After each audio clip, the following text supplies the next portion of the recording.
जास्त वेळ घालवायचा आहे. मी जनरली ती रांगोळी दाखवून ही ब्राऊन पेपरवर घालतो का त्याच्या मागचं कारण पण आहे. कोणाला माहिती आहे का ब्राऊन पेपरवर बऱ्याच वेळा रांगोळी का घातली जाते? हा कलर हायलाइट होण्यासाठी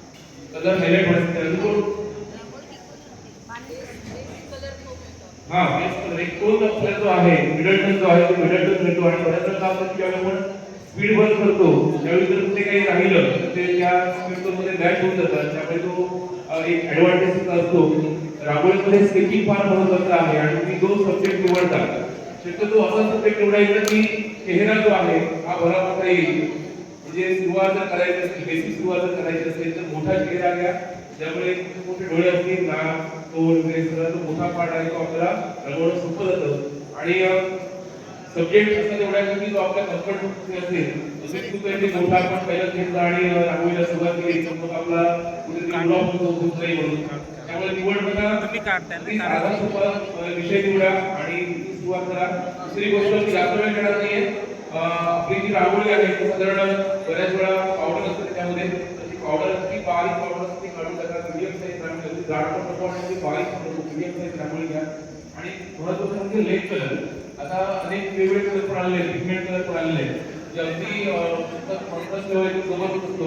पण जनरली मी जो वापरतो हे सहज सोपे मिळणारे कलर आहेत लेट कलर आहेत आणि ते फार काही शेड 6 ते 7 शेड असतात बेसिक शेड असतात आणि त्या बेसिक शेड मधून आपल्या सगळ्या रांगोळीचं रंग बनवावे लागतात. त्यामुळे माध्यमामध्ये कधीही अडचण पडायचं नाही. माझ्याकडे ही गोष्ट नाहीये माझ्याकडे हे रंग नाहीये ही रांगोळी नाहीये.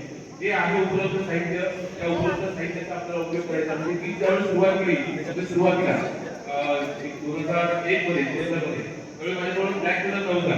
तर आपण जी काजळी असायची दिव्याची ती काजळी वापरून रंग तयार केलेले आहेत. हळद काजळी ते नैसर्गिक रंग सगळे वापरायचो. त्यामुळे माध्यमामध्ये कधीही अडचण होणार नाही.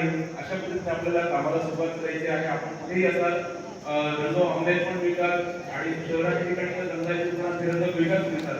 त्यामुळे सुरुवात करायला एक छोटासा कॅनव्हास पुरेसा असतो. आज सगळेजण इथे रांगोळीचे डेमो पाहण्यासाठी आलेले आहेत. त्यामुळे इथे एक सर आहे कुंडली बार काय म्हणतात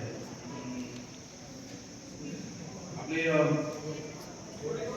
नाही पेपर पेज केलेले सर गुड पेलीवार सर.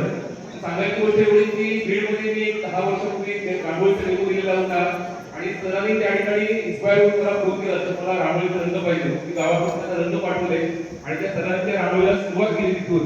म्हणजे ही एक सुरुवात आहे. आज तुम्ही बरेच जण इथे आहात नव्हते असाल बऱ्याच जणांना आवड आहे बऱ्याच जणांना बघितलं असेल सोशल मीडियावर पण आज इथून जाताना तुम्ही नक्की घरी ही रांगोळी ट्राय करून बघायची आहे आणि जे या संमेलनाचं केलं असेल तुमच्यातील एक कलाकार जो आहे त्याला प्रोत्साहन देण्याचं काम या संमेलनाच्या माध्यमातून झालेलं आहे. आणि निश्चितपणे आपण सगळ्यांनी एक चांगली सुरुवात या ठिकाणी करूया. कालच या ठिकाणी श्री मॅडम खूप छान रांगोळी घेतलेली आहे त्यांचे कौतुक आणि या सगळ्या रांगोळी कलाकारांना पुन्हा एकदा शुभेच्छा देतो. आमचे सगळ्यांचे लाडके गोपाळेश्वर या ठिकाणी आहेत ज्यांनी आजपर्यंत हजारो रांगोळ्या घातलेल्या आहेत. हजारो म्हणतोय मी म्हणजे माझे तर काही झालेले आहेत काही शेकडो म्हणाल हजारच्या आत आहे पण सरांनी कितीतरी म्हणजे सरांचं कौतुक का सकाळी 7 वाजल्यापासून रात्री 7 वाजेपर्यंत सर कुठलं ना कुठलं काम करत असतात. हे त्यांच्या यशाच्या मागचं गुपित आहे. तर सगळ्या त्या रांगोळी कलाकारांसाठी आपण जोरदार टाळ्या करूया आणि निश्चितपणे आपली जी सकाळ आहे ती सकाळ आपण सगळ्यांनी संस्मरणीय करूया. मला या ठिकाणी थोडी संधी दिली त्याबद्दल धन्यवाद.